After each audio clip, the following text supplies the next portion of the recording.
अस्सलाम वालेकुम, मेरा नाम सलमान है। मैं पाक पतन रहता हूँ। मेरी उम्र 10 साल है। मैं स्कूले पढ़ना चाहना कि मैं पढ़ नहीं सकना। मेरा प्यो मजदूर बंदा है, मिस्त्रियाँ दिहाड़ी करता है, एक टाइम जैसी मैं से रोटी खाना।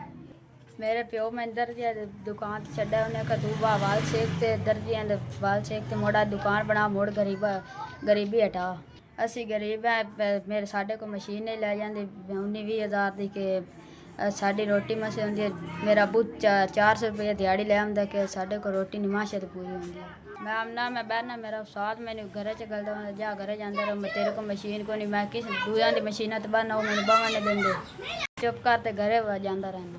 मेरी माँ बीमार है, वो शुगर की मरीज है। कोई अल्लाह का बंदा मेरे पोत्र समझते मैंने मशीन लै देवे चा कल मैं आदा काम चला लवां तो मैं आदी माँ की दवाइयाँ शवाइयाँ तो खर्चा खुर्चा सारा पूरा कर सकां। रब तो सिवा साडा कोई आसरा नहीं। मैंने एक मशीन लै दियो आदा पोत्र समझते।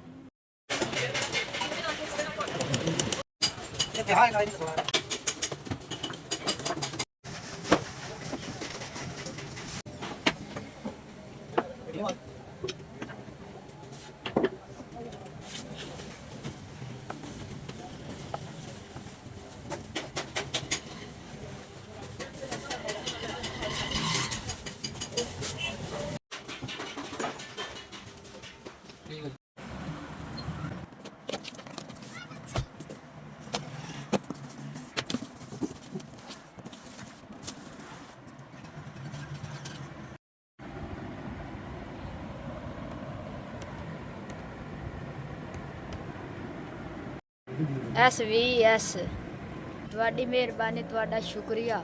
15,000 ਦੀ ਮਸ਼ੀਨ, 2500 ਦੀ ਮੋਟਰ ਤੇ 2500 ਮੈਨੂੰ ਨਗਦ ਦੇ ਗਈ। ਮੈਨੂੰ ਟੋਟਲ 20,000 ਰੁਪਏ ਦਾ ਸਮਾਨ ਡੀਜਾ ਹੈ। ਅੱਲਾ ਪਾਕ SVS ਨੂੰ ਗਣਾ ਦੇਵੇ। ਮੇਰੇ ਸਿਰ ਤੇ ਹੱਥ ਰੱਖਾ ਹੈ। ਹੁਣ ਮੈਂ ਕੰਮ ਕਰ ਸਾਂ।